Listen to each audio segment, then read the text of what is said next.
अपने अतीत में जाना या अपने पुराने रूप से मिलना आज भी साइंस फिक्शन की ही बात लगती है, लेकिन आधुनिक टेक्नोलॉजी वो लिंक बना रही है जो आज के रूप को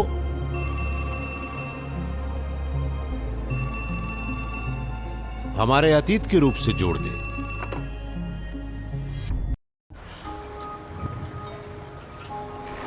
टॉम वायलर वैंडरबिल्ट यूनिवर्सिटी में फिजिक्स के प्रोफेसर हैं। उन्हें तलाश है एक बहुत ही छोटे से टाइम ट्रैवलर की। अगर उन्हें वो मिल गया तो टॉम उसके जरिए अतीत में संदेश भेज सकते हैं। आपके एक नया वॉइस मैसेज है। हेलो, मैं बोल रहा हूँ। तुमने अपना बटुआ टेबल पर छोड़ दिया है, उसे जरूर उठा लेना।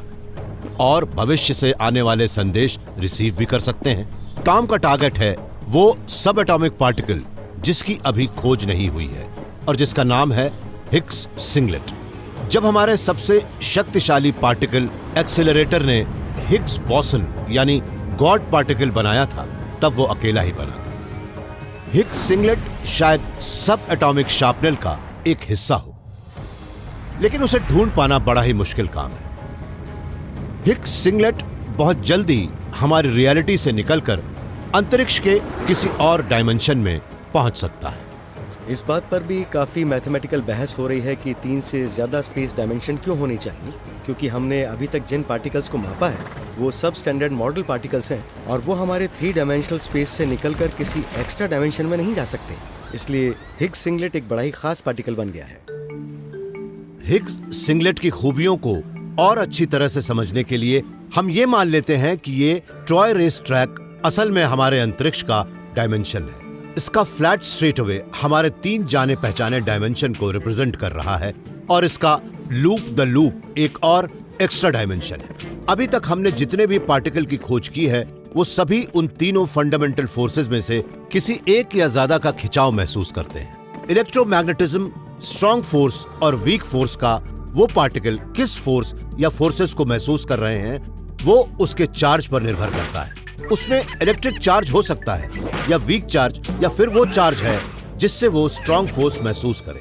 हमें अभी तक कोई ऐसा पार्टिकल नहीं मिला जिसमें कोई चार्ज ना हो। ऐसे में जब हम किसी नॉर्मल पार्टिकल को देखते हैं तो चूंकि उस पार्टिकल में कोई न कोई चार्ज होता है और वो चार्ज तीनों डायमेंशन से जुड़ा होता है, जिसे यहाँ इस हरी कार से दिखाया गया है।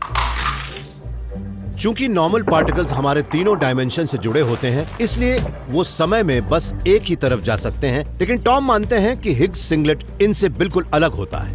उसमें कोई भी चार्ज नहीं होता। उसे सिंगलेट इसलिए कहते हैं कि वो सिर्फ एक फोर्स को महसूस करता है, ग्रेविटी को।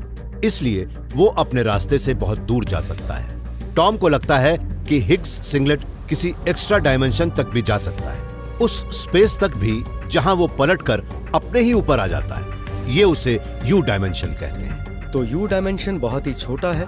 हिग्स सिंगलेट उसी एक्स्ट्रा डायमेंशन में रहता है जिसे इस टॉय मॉडल में हमने लूप के रूप में दिखाया है। हिग्स सिंगलेट जैसे ही इस लूप के अंदर आता है, वो कुछ देर के लिए समय के एक तरफा फ्लो के विपरीत जाने लगता है। अगर मैं उस समय को देखूं जिसके बारे में आइंस्टाइन ने बताया था कि वो भी एक कोऑर्डिनेट है और उसकी उन थ्योरी में कुछ भी फंडामेंटल नहीं है जो ये कहता है कि समय कभी नेगेटिव नहीं हो सकता, तो हिग्स पार्टिकल हमेशा पॉजिटिव टाइम की तरफ जाएगा और इस दिशा में वो नेगेटिव टाइम की ओर बढ़ेगा और एक बार फिर से पॉजिटिव टाइम की ओर जाएगा। ऐसा लगता है कि उसे ज्यादा दूरी तय करनी पड़ती है, इसलिए उसे अंत तक पहुंचने में ज्यादा समय भी लगता है। लेकिन सच तो यह है कि अगर उस एक्स्ट्रा डायमेंशन में समय पीछे की ओर चलता है तो उसे इस लूप में चलते वक्त ज्यादा तेजी से चलना चाहिए। इससे इस बात का भी सुराग मिलता है कि उसे कैसे ढूंढा जा सकता है। दुनिया का सबसे शक्तिशाली पार्टिकल एक्सेलरेटर स्विट्जरलैंड में लगा लार्ज हैड्रन कोलाइडर एक प्रोटॉन को करीब करीब लाइट की स्पीड से दूसरे से टकराता है। उनकी टक्कर से सब एटॉमिक डेब्री की बरसात होने लगती है। उनकी जो 1 सेकंड के बस कुछ भाग तक ही जिंदा रहते हैं और फिर खत्म हो जाते हैं। टॉम को लगता है कि इनमें से ही एक पार्टिकल उनका रहस्यमय टाइम ट्रैवलर हो सकता है। लेकिन समय में पीछे की ओर सैर करने वाले हिग्स सिंगलेट को ढूंढने के लिए हमें यह देखना होगा कि उसे बनाने के लिए होने वाली टक्कर के पहले क्या होता है। हमारी घड़ियों पर नजर आने वाले समय के मुताबिक उसके बनने के पहले पार्टिकल बिखरते हैं। अभी LHC उन टक्करों को उनके होने के पहले नहीं देख सकता। एक स्टैंडर्ड प्रोटोकॉल तो यह है कि पार्टिकल के बनने के पहले कोई डिके या कॉलिजन नहीं होता। हो सकता है कि हम अनजाने में ही हिग्स सिंगलेट बना रहे हों और टॉम मानते हैं कि उनका वो रहस्यमय पार्टिकल हमें एक दिन समय में पीछे ले जाए। अगर हम उसे कंट्रोल कर सकते हैं तो हम उन पार्टिकल्स को कम से कम मॉर्स कोड की तरह भेज सकते हैं। हम अपने अतीत में एक सिग्नल भेज सकते हैं। उसकी मदद से हम अपने जवान रूप को भी एक मैसेज भेज सकते हैं। हेलो, मैं बोल रहा हूँ। तुमने अपना बटुआ टेबल पर छोड़ दिया है, उसे जरूर उठा लेना। अतीत के कम्युनिकेशन लिंक्स तो शायद आज भी हमारे पास हैं, और इस थियोरेटिकल फिजिसिस्ट का कहना है कि इन्होंने उसे बनाने का एक तरीका भी ढूंढ लिया। क्या हम सचमुच एक टाइम मशीन बना सकते हैं? मैं भी चाहता हूं कि मेरे पास एक टाइम मशीन हो, ताकि मैं उन यादगार पलों को एक बार फिर से ताजा कर सकूं या कुछ और करने का मौका पा सकूं। टाइम ट्रैवल पूरी तरह से बना पाना बिल्कुल संभव है, वर्म होल की मदद से। स्पेस और टाइम में बने एक खगोलीय शॉर्टकट से। किसी ने आज तक कोई वर्म होल देखा नहीं है, इसलिए शायद हमें वो भी बनाना पड़े। लुक बचर स्कॉटलैंड की एडिनबरो यूनिवर्सिटी में एक थियोरेटिकल फिजिसिस्ट है। वो स्पेस टाइम के डिस्टॉर्शन की स्टडी करते हैं, देखते हैं कि किस तरह से एनर्जी ब्रह्मांड के फैब्रिक को मोड़ देती है। आइंस्टाइन की इक्वेशन एनर्जी और ब्रह्मांड के मैटर के साथ साथ उस मैटर से बने कर्वेचर के बीच एक रिश्ता बनाते हैं। हमारे पास एक सपाट चीज होती है, हम उसमें थोड़ी एनर्जी डालते हैं। आइंस्टाइन कहते हैं कि उस एनर्जी की वजह से स्पेस मुड़ जाएगा, और अगर एनर्जी ज्यादा डाली जाए तो वो उतना ही ज्यादा मुड़ेगा। वर्म होल उस स्पेस टाइम में आया बहुत बड़ा डिस्टॉर्शन है। वो थियोरेटिकली स्पेस के दो अलग अलग पॉइंट और समय के दो अलग अलग पॉइंट को जोड़ते हैं। अभी तक हमने किसी वर्म होल को नहीं देखा है, लेकिन हम मैथमेटिकली उनकी स्टडी कर सकते हैं। हम अपने अंदाजे से स्पेस टाइम का एक आकार बना सकते हैं और फिर उसे आइंस्टाइन की इक्वेशंस में डाल सकते हैं, और फिर उन इक्वेशंस से जिस तरह की एनर्जी निकलेगी वो उस स्पेस टाइम के वजूद और उसकी स्थिरता के लिए जरूरी होगी। लूक ने यह कैलकुलेट करना शुरू किया कि एक वर्म होल के अंदर स्पेस टाइम को मोड़ने के लिए क्या चाहिए ताकि कोई उसके बीच से गुजर सके। पता लगा कि उसके लिए एक खास तरह की एनर्जी चाहिए जिसे नेगेटिव एनर्जी कहते हैं। उस नेगेटिव एनर्जी को समझने से पहले ये जानना जरूरी है कि जीरो एनर्जी क्या होती है। जीरो एनर्जी का मतलब है वैक्यूम। लेकिन वैक्यूम भी पूरी तरह से खाली नहीं होता, उसके अंदर भी क्वांटम पार्टिकल्स भरे होते हैं जो बनते हैं और खत्म होते हैं।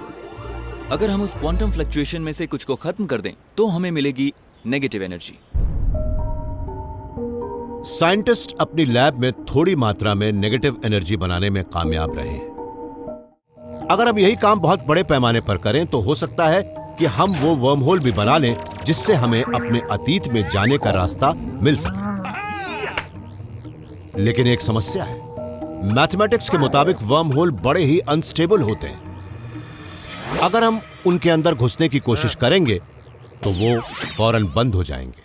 अगर हम उसका इस्तेमाल टाइम मशीन या एक से दूसरी जगह जाने के लिए एक शॉर्टकट की तरह करेंगे तो शायद हम ऐसा नहीं कर पाएंगे, क्योंकि दूसरे छोर तक पहुंचने से पहले ही वो खत्म हो जाएगा। ल्यूक को भले ही एक ज्यादा स्थिर वर्म होल बनाने का तरीका मिल गया हो, पर वो सवाल बरकरार है, क्या ये एक टाइम मशीन की तरह काम करेगा? हम अभी अपनी जानकारी के छोर पर हैं, लेकिन ये बात बहुत अच्छी है कि इसका जवाब ना तो पूरी तरह से ना है और ना ही पूरी तरह से हाँ है। मेरी कैलकुलेशन के हिसाब से हम करीब करीब लाइट की स्पीड पर इससे एक ऑब्जेक्ट भेज सकते हैं और वो इसके पार भी चला जाएगा।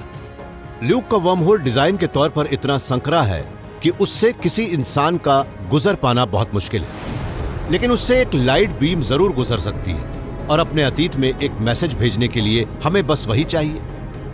हो सकता है कि आगे वाले दिनों में कोई और एक नया ट्विस्ट ढूंढ ले और तब शायद एक वर्म होल से एक इंसान जितनी बड़ी चीज भी गुजर सके। देखने में भले ही ऐसा लगता है कि समय हमें लगातार अतीत से भविष्य की ओर ले जा रहा है, लेकिन हमारा ब्रह्मांड असल में इस तरह से काम नहीं करता। सच तो यह है कि हमारे अतीत में जो कुछ भी हुआ है वो सिर्फ इतिहास का हिस्सा बनकर नहीं रह जाता, बल्कि वो ब्रह्मांड के फैब्रिक पर भी छप जाता है। हो सकता है कि एक दिन हमें अतीत और भविष्य के धागों को साथ में बुनने का तरीका मिल जाए, और तब शायद हम समय की अंतहीन संभावनाओं के साथ भी खेल सकें।